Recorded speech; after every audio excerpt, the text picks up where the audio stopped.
On March 13th, 2020, the Trump administration officially declared a state of emergency on the coronavirus pandemic. The virus, first becoming alarming the previous December after leaked reports from China, came upon American life very rapidly. No one thought it was a big deal at the time. No one saw it coming. Quote unquote, 2 weeks to slow the spread was the now infamous moniker. Upon the state of emergency being declared, many things happened. Anthony Fauci, a longtime government bureaucrat, instantly became one of the most powerful unelected officials in the history of the United States government, and in the modern era, the most powerful. Grocery stores were swamped and raided, leaving nothing in stock on the shelves. People were told to shelter in place. Apps for quote-unquote contact tracing were placed on mobile devices and rolled out by tech giants like Apple and Oracle. It wasn't that big of a deal, we thought. It's only 2 weeks. Well, the debut of this episode marks 5 years after that supposed, quote, 2 weeks to slow the spread should have ended. What we all know now is that not only did that not happen, but it was all overwhelmingly worse than we anticipated. Millions of people lie dead, many of which could have been prevented. Our government became as close to a totalitarian state as it ever has been before. Technocratic science-mongering became a cudgel against everyday Americans' inalienable rights. The whole thing feels like a fever dream, one we were lucky to wake up from. Every generation has their "where were you" moments. Where were you when Kennedy got shot, when the Japanese bombed Pearl Harbor, when 9/11 happened? For Generation Z, the COVID-19 pandemic announcement will go down as the defining "where were you" moment of this era. For me, for example, I was watching the Survivor finale at my parents' house in Ohio, having gone home like many college students who simply and naively thought their spring break was simply just being extended. I would never enter a college building or class ever again after that announcement. There are many lessons to learn from the hysteria of the early outbreak of the COVID pandemic, but perhaps the biggest one, the one that we should be trying our best to rectify, would be who is most affected by the most drastic global manic episode in, at minimum, 20 years? Who are the biggest losers from this, and why? There were some groups that were more affected than others, obviously. Elderly people who have naturally less healthy immune systems than younger folks claimed the vast majority of the death toll. The immunocompromised were also thrown into this bucket, suffering horribly health-wise. Perhaps the most underrated and appalling were working-class Americans who served as the lab rats from the tyranny of our government, whether it was getting furloughed, having the grocery bills inflated drastically, or being forced to take an unnecessary and mostly ineffective injection to keep their jobs. We must not forget any of these sins, because most of them could have and should have been prevented. However, the group that is least talked about in terms of the horrors of the COVID hysteria, the group that, in my estimation, is going to be the most consequential of the COVID fallout, is the one that we need to pay attention to the most, because they have very quietly secured the reins of American culture and life. They have had enough, and are showing it in both subtle ways and not.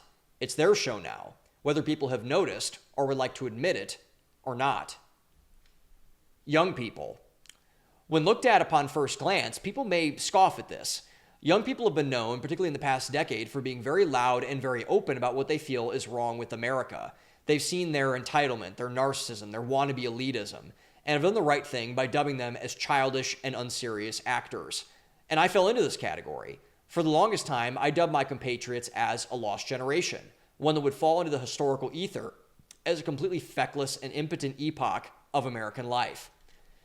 But I'm here to admit that I was wrong. Completely and totally wrong, as a matter of fact. The biggest reasoning for my misjudgment of Gen Z, and I believe one that many others fall into as well, was one of simple miscategorization. This miscategorization is as follows. I simply thought that millennials and Gen Z and their attitudes and perspectives on the world were the same. Young people, quote unquote, are young people, I and many others thought. But Gen Z and millennials are not the same, as it turns out. In fact, they're quite different. One of my favorite researchers, Jean Twenge, for example, is the leading authority on generational differences in the world. In observing her findings from survey data, as well as general polling data in the last year, the gap between generations is not only getting wider, but is getting vastly wider. There are many explanations for this, as well as many effects that are happening as a result of this. The most important explanation is who each generation was raised by. Millennials were raised by boomers, the most entitled generation in the history of the United States, that told them things like, if you want it, you can be it. Follow your dreams. do what you believe is right. Couple that with the 2008 financial crisis, and you have a buildup of entitlement, resentment, and snobbery that manifested in things like influencer culture and the woke movement. Gen Z, by contrast, was raised by Gen X, who parented far differently than the boomers.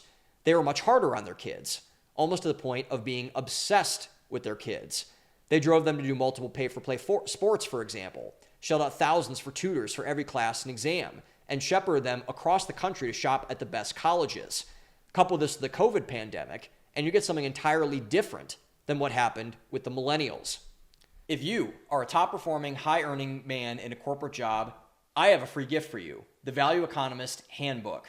In this book, you will find a bulletproof, crystal clear, and step-by-step roadmap to build your values, systematize them into an unbeatable portfolio, and leverage them to create an unshakable identity that leads to fulfillment, meaning, and purpose. So, if you want a free copy, go down to the description below, fill out your information, and we'll send one over to you right away. Now, let's get back to today's video.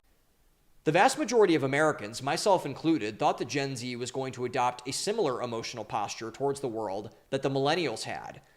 But that has not happened.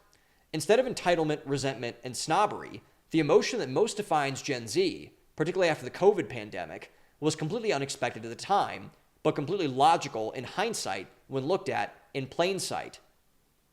Anger. Gen Z is pissed off. Very pissed off.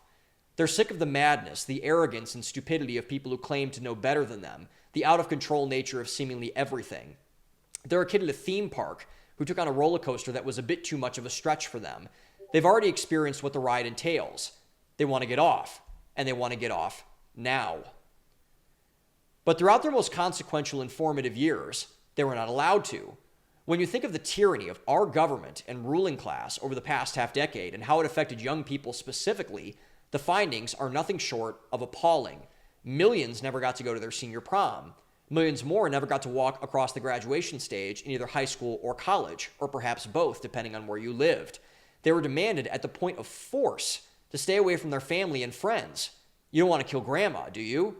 Any dissent, and they were labeled as foolish, impotent, and stupid. The adults are in the room, you rube. Shut up and obey. Well, what did most young people do to cope with this? Well, most of them sucked themselves into isolation. Young men turned to online pornography, young women to TikTok. Mental health disorders in Gen Z have spiked by dramatic numbers. The suicide rates are up. For the past 5 years, Gen Z has directed their anger internally, waging a war on their bodies and minds due to their frustration with the outside world. But now this is beginning to change, and rapidly. The defining cause of millennials was social justice, defined by movements such as Black Lives Matter and LGBTQ pride. But when you look at Gen Z, this completely flips around, to the confusion of most people who lump millennials and Gen Z together. Instead of social progressivism, Gen Z has taken the opposite approach, social conservatism, most defined by Donald Trump and the MAGA movement. This is backwards compared to what is propagated in our media.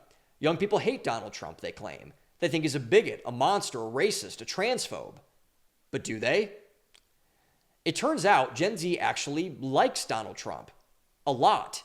The most devastating polls for the future of the American left have proven this in spades. Gen Z, across all genders, ethnicities, and locations, is swaying dramatically right, with some saying that Gen Z is becoming by far the most conservative generation in recorded American history.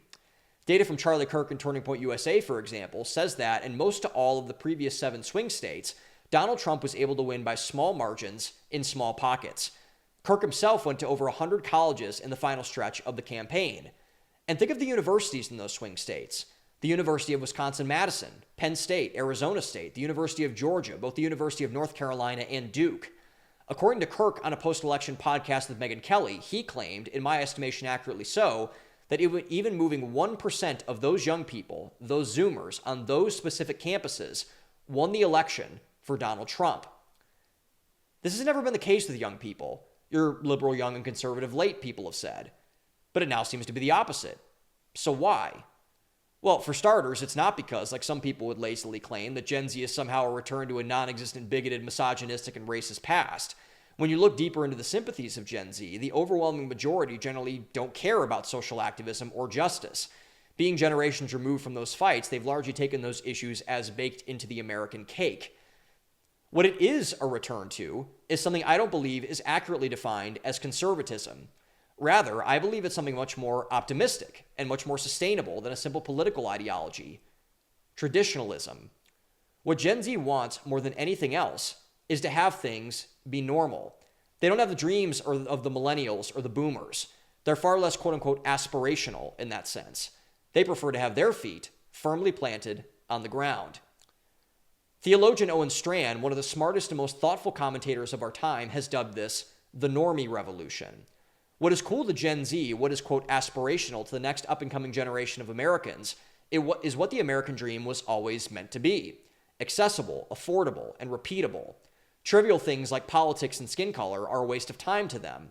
They'd much rather have what Russell Kirk has dubbed the permanent things.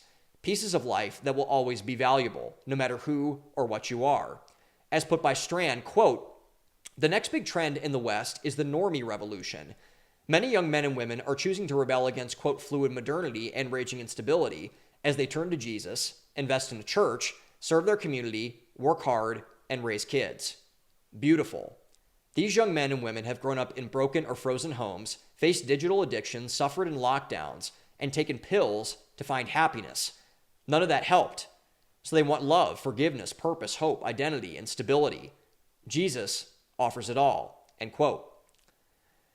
Out of all the proclamations on what is happening with Gen Z, particularly since I am one, I've yet to find a statement more accurate than this one. Strachan, a genuinely good man with an incredibly well-tuned cultural compass, is absolutely correct. The past 10 years of madness, amplified by COVID and the woke reign of terror, have permanently scarred Gen Z. They've seen the brokenness, desolation, and devastation of the millennials, and are wisely steering as far away from it as possible. Perhaps it's because I associate most of the people who, to some degree, identify as a member of the normie revolution, but I can tell you firsthand that Strachan's theory is absolutely true. Countless young men have told me that they want to be a provider, never want to have their kids touch a public school, and want to step up in their faith so they can lead a family spiritually.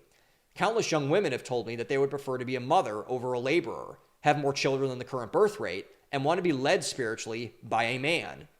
Lampoonish memes of Andrew Tate and trad wives aside, the traditionalism sweeping young people is largely going unimpeded.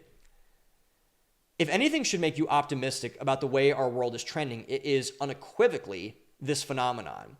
If the younger generation is able to adopt and keep traditional values, America will be fine. Tradition is what built this country, and what has built all great countries throughout history. Modernity, in many lenses, is a great thing. But the one thing it's terrible at is the one thing we need now more than ever. A compass, a guide to a better future, a bulwark against the insanity of the past decade. Gen Z has smartly, and more importantly wisely, noticed this, and has made an effort to promote it. Donald Trump may have been the catalyst, but he's only the canary in the coal mine of what is to come. King Randall, one of the great leaders of Gen Z and the founder of the wonderful X School for Boys in Georgia, recently appeared on Glenn Beck's show to talk about this exact topic. Beck, who had spoken at Jason Whitlock's Roll Call conference the prior year with Randall, which I attended, was blown away by just how much he had accomplished with predominantly young black boys in a forgotten town in Georgia, and wanted to know his opinions on where he thought the future was headed. In an unexpected response, King Randall made a very bold claim. Gen Z is going to save America. We're the ones that are going to right the ship, to restore our communities, to heal our families, to inject faith, virtue, and vitality back into the culture of our country. To further illustrate this, he gave his own name to Gen Z, one that is very fitting of both his and Strachan's description. The Joshua generation. Joshua, for those unfamiliar, was Moses' successor after he led the Israelites out of slavery in Egypt. He was tasked by Moses as one of the righteous few, the leader that would fulfill God's covenant to take back the promised land that God had given to Abraham. Joshua was a warrior and a leader, a man who saw evil in the world and led people around him, his people, his family, his community, to snuff it out for something far better. One of the great heroes of the Christian faith, he is an example for all of us, and one that we should not take lightly. Time will tell if this trend will continue to bear fruit, but for our sake, and for the sake of our country, we should be on our knees every morning praying that it does.